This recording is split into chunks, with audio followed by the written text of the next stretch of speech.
नमस्कार। आप देख रहे हैं पंजाब केसरी। हम सब जानते हैं कि यूटी जम्मू कश्मीर में इस वक्त जो ज्वलंत मुद्दा है वो मुलाजमों का मुद्दा है।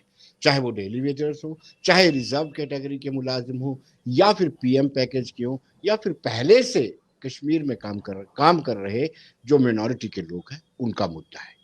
स्वाभाविक सी बात है, भारतीय जनता पार्टी ने गंभीरता दिखाई, 5 सदस्यीय कमेटी गठित की जिसकी अगुवाई डॉक्टर निर्मल सिंह कर रहे हैं। और इस दल ने कश्मीर का दौरा किया, 2 दिन का दौरा किया, ग्राउंड जीरो पर जाकर देखा कि क्या हालात है, अधिकारियों से मुलाकात की। और वापस लौटने पर हमने सोचा क्यों ना उनसे बातचीत की जाए, पूछा जाए कि ग्राउंड जीरो पर वो क्या देख करके आए हैं। इस टीम के सदस्य अजय भारती, फॉर्मर एमएलसी और बीजेपी के बड़े कद्दावर नेता। अजय जी, आपका स्वागत है। नमस्कार। नमस्कार विनोद जी, और आपके दर्शकों के को भी नमस्कार, मेरे को पैनलिस्ट को भी नमस्कार जी।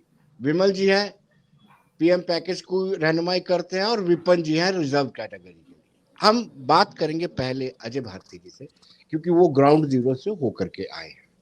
अजय जी, जो लोग रिजर्व कैटेगरी के हों या पीएम पैकेज के हों, ये जो अपनी ग्रीवियंसेस, अपनी दिक्कतें आपको बताते थे, ग्राउंड जीरो पर आपको वो दिक्कतें नजर आई, जो अब जब आपने आला अधिकारियों से बातचीत की तब आपको लगा कि वाकई ये सच बोल रहे हैं, सदाकत है इनकी बातों में।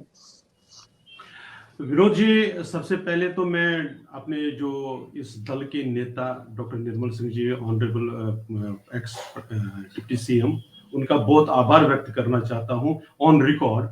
वो इसलिए क्योंकि उनकी पार्टी की तरफ से ड्यूटी और भी लगी थी, उनको हिमाचल की तरफ जाना है, इलेक्शन में जाना लेकिन था जी।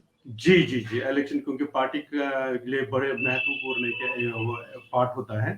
लेकिन उन्होंने इंसिस्ट करके पार्टी नेतृत्व को बताया कि नहीं, मैं पहले ही एक और महत्वपूर्ण जिम्मेदारी मुझे मिली है, इसके साथ जाकर एक बार कश्मीर होकर आऊंगा। इसलिए एक छोटा सा दौरा ही सही, लेकिन बहुत ही एक्सटेंसिव एक विजिट हमने कश्मीर का उनके नेतृत्व में किया, और लगभग कोशिश की कि हर इलाके और हर उस सेक्शन के साथ मिला जाए और उस तरफ जाया जाए जहां पर दिखते, जो कश्मीर में दिखते हैं। आपने जो प्रश्न किया, सबसे पहले तो मैं इसको क्लियर करूं कि कभी भी हमने, चाहे वो एम्प्लॉयज किसी भी तरह के हो, जो माइनॉरिटी कम्युनिटी को बिलोंग करते हुए कश्मीर में सर्व करते, इन पर अविश्वास का कोई कारण नहीं। उसके दो चीजें हैं। एक ये कि ये बिल्कुल, मतलब इनको हम बहुत दिनों से जानते हैं। दूसरा, हम भी कश्मीर से कटे पटे नहीं है, हम भी कश्मीर की सिचुएशन को जानते हैं, इसलिए अविश्वास करने का कोई कारण नहीं है। सिर्फ ये चीज है कि इसमें से रास्ता कैसे निकले, क्योंकि एडमिनिस्ट्रेशन भी, इस बार में ये भी ध्यान में लाऊं कि एडमिनिस्ट्रेशन भी ऐसा नहीं है कि जो रिलक्टेंट है या जो अपोनेंट टू जो भी समाज है उसके खिलाफ है, ऐसा नहीं है। इसलिए रास्ता, उनकी भी कुछ कंपल्शंस है, उसके बीच में रास्ता कैसे मिले। तो हम जब भी जिससे भी मिले, तो उन्होंने जो हार्डशिप लाई, वो पहले भी जब हम गए थे उससे पहले भी इन सब से मिले थे, उसमें विपिन जी भी, विमल जी भी उसका पार्ट थे, इसलिए समस्याओं को ध्यान में था। तो मैं आपके दर्शकों को बताना चाहूंगा कि जब हमारी एडमिनिस्ट्रेशन के साथ इंटरेक्शन हुआ, खासकर डिविजनल कमिश्नर या डीसीज के साथ भी, तो ऐसा हमें कहीं पर भी ये नहीं लगा कि वो इन चीजों को अप्रिशिएट नहीं करते।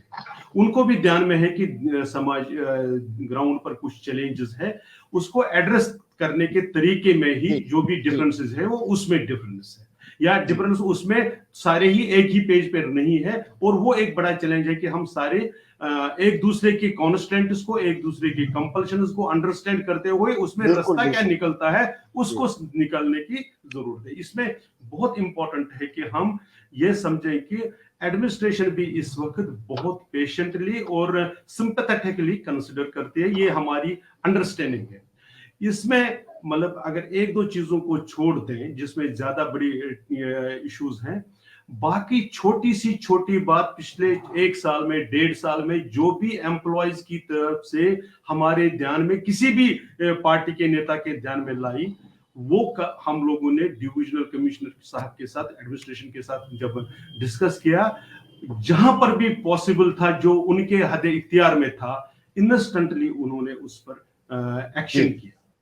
फॉर एग्जाम्पल मैं बताऊं कि अभी, क्योंकि एक चीज हम सब भी जानते हैं कि अभी भी हमारे यहाँ लोकल एडमिनिस्ट्रेशन में कुछ ऐसे सेक्शंस हैं जिनको और किसी भी कारण से सारे एफर्ट्स को डैमेज करने में एक कहिए आनंद कहिए या कुछ ना कुछ ऐसा ही होता है।